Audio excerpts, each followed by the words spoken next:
नमस्कार। माली समाचार हिंदी में आपका स्वागत है। मैं दिनेश माली। भारत लाया गया तहूर राणा, फांसी या कारागार, कितनी सजा पाएगा 26/11 हमले का मुख्य साजिशकर्ता? आइए जानते हैं विस्तार से। तहूर राणा मुंबई हमले 26/11 का आरोपी है।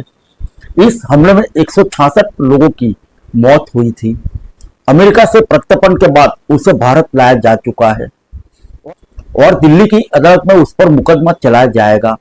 अगर अदालती सुनवाई में उसे 166 लोगों की हत्या में शामिल होना पाया जाता है तो इसके बाद क्या उसे अजमल कसाब की तरह फांसी की सजा दी जा सकेगी या उसे आजीवन कारावास भी दिया जा सकता है, यानी अपनी अंतिम सांस तक वह जेल में अंदर ही रहेगा।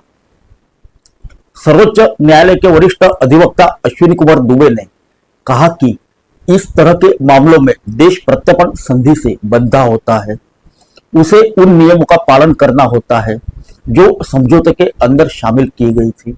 उन्होंने कहा कि भारत अमेरिका के बीच 1997 में हुई प्रत्यर्पण संधि में यह स्पष्ट रूप से कहा गया है कि यदि किसी आपराधिक मामले में प्रत्यर्पण मांगने वाले देश में फांसी की सजा दिए जाने का प्रावधान है, लेकिन प्रत्यर्पण देने वाले देश में फांसी की सजा देने का प्रावधान नहीं है, तो ऐसे मामले में प्रत्यर्पण देने से इनकार किया जा सकता है।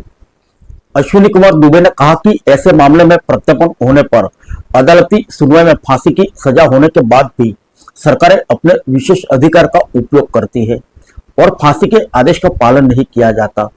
तहूर राणा के मामले में ऐसा किया जा सकता है। हालांकि दोनों देशों के बीच नियमों को लेकर कोई संशोधन होता है तो नई परिस्थितियों के अनुसार कदम उठाया जा सकता है। आइए जानते हैं अमेरिका में क्या है प्रावधान। अमेरिका में बड़े आपराधिक मामले या आतंकी हमले में फांसी दिए जाने का कानूनी प्रावधान है, लेकिन यह वहां के राज्य दर राज्य अलग हो सकता है। अमेरिका के कुछ राज्य फांसी की सजा के खिलाफ है, लेकिन कुछ राज्यों में इसे कानूनी बनाया गया है। आतंकी जैसी बड़ी घटनाओं के संदर्भ में वहां की फेडरल सरकार काम करती है और उसमें फांसी की सजा दिए जाने का प्रावधान है। हालांकि फांसी की सजा दिए जाने के कानूनी प्रावधान के बाद भी अमेरिका में बहुत असाधारण मामलों में ही फांसी की सजा दी जाती है। यही कारण है कि गंभीर अपराध में लिप्त होने के बाद भी कुछ अपराधी फांसी की सजा से बच निकलते हैं।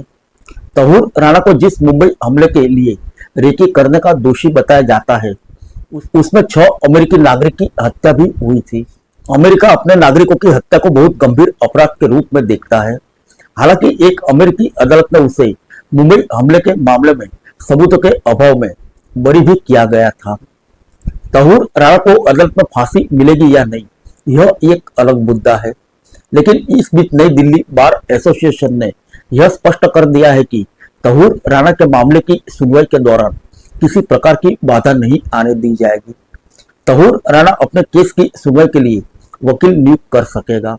नई दिल्ली बार काउंसिल के सचिव अधिवक्ता तरुण राणा ने कहा कि यह मामला सामने आने के बाद एसोसिएशन की एक विशेष बैठक कर यह निर्णय लिया गया कि राणा को कानूनी प्रक्रिया से गुजरते समय कोई व्यवधान नहीं आना दिया जाएगा। इसका अर्थ है कि जिस तरह अजमल कसाब के मामले की सुनवाई अदालत की पूरी प्रक्रिया का पालन करते हुए की गई, उसी तरह तहूर राणा को भी अदालत में न्याय पाने का अवसर दिया जाएगा। फिर मिलेंगे अगले बुलेटिन में अन्य किसी खबर के साथ। तब तक के लिए इजाजत दीजिए। नमस्कार।